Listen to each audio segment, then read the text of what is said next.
Hey there everyone, this is Park from Team Shockwave with Cordero, YCS. What was it? How many six we have here? We have 4666. Hey, so we're here with who? Faisal Khan. And where are you from?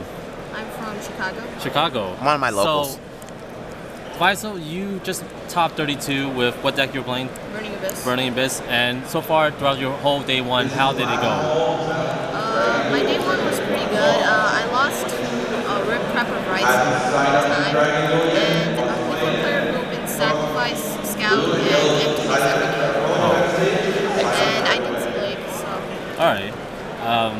Overall, I did hear your conversation about you 2-0 Constellars throughout, not Constellars, Satella Knight throughout the whole tournament yes, as well? I played 4 Satella Knights and I 2-0'd all 4 of them. Alright, and I'm pretty sure we'll see the reason of that later on today. So let's go to the deck crawl then. To start off, I have 2 Mathematician. This card's really good to open because you can make plays with Libic later and Scarm to just give you a free discard, and you can eventually loop into Tour Guide on your turn and basically just clear one of your opponent's cards for free. Alright. And then 1 Tour Guide, standard, 3 Scarm, 3 Graph, 3 Seer, pretty standard.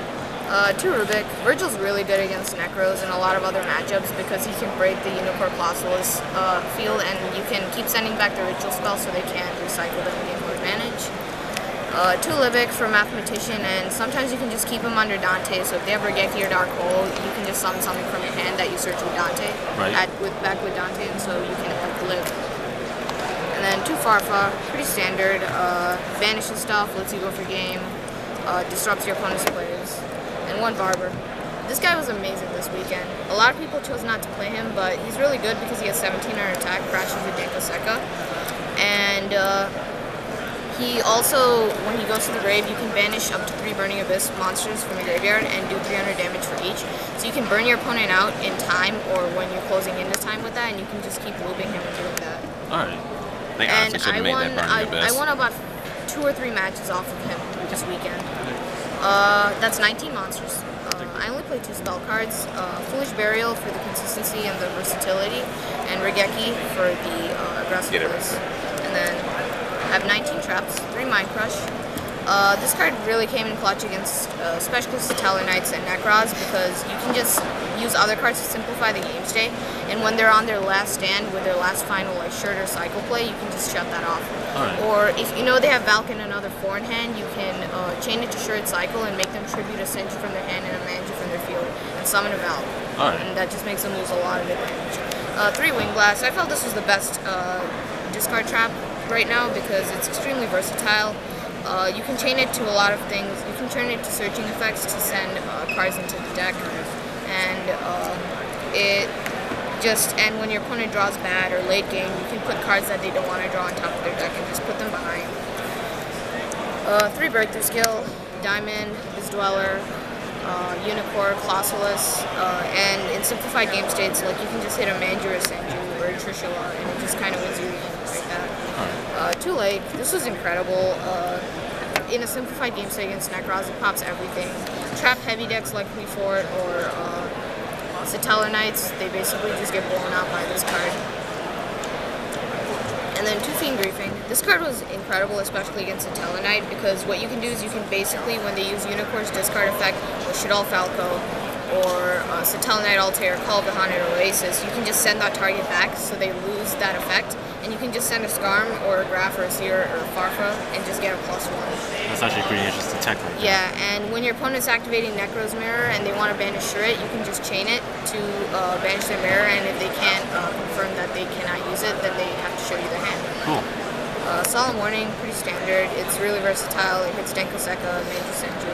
1 Karma Cut. With 2 Farfa and the new Fiend Griefing, I just felt that this was overkill sometimes. My opponent wouldn't have enough monsters for me to use this, so I just chose to keep it at 1. Skill Drain, this card was amazing. I won a ton of matches, especially against Necros and Satella Knights because of this.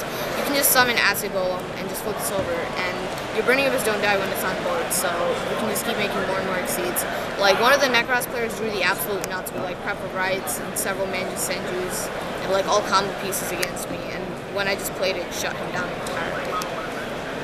Crush Card Virus, really good against Necros and Satella Knights, pretty standard. Emptiness, standard. Torrential, this card's really good because you can clear your board, gain advantage, and if you open it, you can just set it, and your opponent will think you're playing Necros or something, and they'll try to go for the quick game, and you can just flip it on their last red summon and just blow out all of their resources. Alright.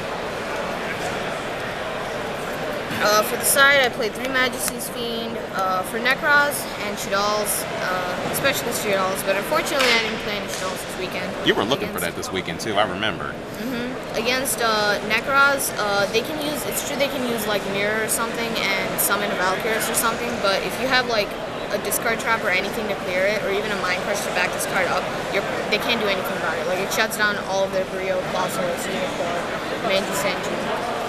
And then 2 Vanity's Fiend, it's sometimes better in some situations, and it's more so to add variety, because I made the build to play like a different variety of cards, so I draw different kinds of cards instead of double copies of the same thing to counteract different situations. Alright. 2 Effect Failure, a lot of Necros players are citing Royal Decree, and I cite this in instead of Breakthrough Skills so that I'm not as affected by it, and it's also really good against the elements. And then that's for the monsters there, and 3 Galaxy Cyclone. This is pretty much what allowed me to 2-0 all of my Satellite Knight matchups, because I just popped one card and then popped their mirror in the next turn, and I kept milling it more and then just popping more cards of theirs. And when all their back row were off, my Dantes would just run over anything we could have. Alright. 2 Diffusion. This was primarily for Shadals, and it's really good because it can combo with Vanity's Fiend. If you summon Vanity's Fiend and they have El Shadal, then you just activate Diffusion on the fusion monster already on board, and they can't use it. Or if you have Majesties and they manage to make a fusion and you have the set, you can just hit the fusion. And if they El Shadal, they're basically going to lose their entire hand to get rid of the Majesty's Fiend. Ooh, look at you with the combos. Dark Hole is for Diginlock, Shadals, just aggressive plays in general. Right. And then 2 Chaos Trap Hole for Manju, Senju, Denko Sekka, Burning Abyss, and Satellites. And then for the extra, this is pretty standard. 3 Dante, 3 Downerd, 2 Virgil, Engineer to use Farfa on your opponent's turn and get past Valkyries. This card's just a beater and it's really good at skill drain, just to boost your monster's attacks, to kill floodgates like Royal Decree. It was just like to be good in time and to stall and bring my resources, but I never used it. This I used once and I won the game with it because with Barber doing 900 damage, your opponent's danger limit is 29 to 17,000, so I won me the game. And then Alucard, I never really used it. Alright then. Thank you for the deck file. Is there anything you want to point out throughout the whole term experience, or any shout-outs to anybody? Better give one to your brother that's standing right next to you. Oh, yeah? I'd like to give shout-outs to my brother. Yep. That's my brother. Oh, I'm sorry. Who's standing next to you? My friend Marcus. Yes. Alright. And my friend Marcus. Oh, and Marcus. people who came from locals with me. Alright. Yeah. You have any questions before we head out, Alexis? For the record, for people ask me in comments, how old are you? I'm 17 years old. Oh, wow. Alright. People don't believe it. Alright, congratulations to Top 32 here in Columbus, and have a nice trip back home in Chicago. This is Parker from T Shockwave, signing out. And Vexicus 4666, see ya.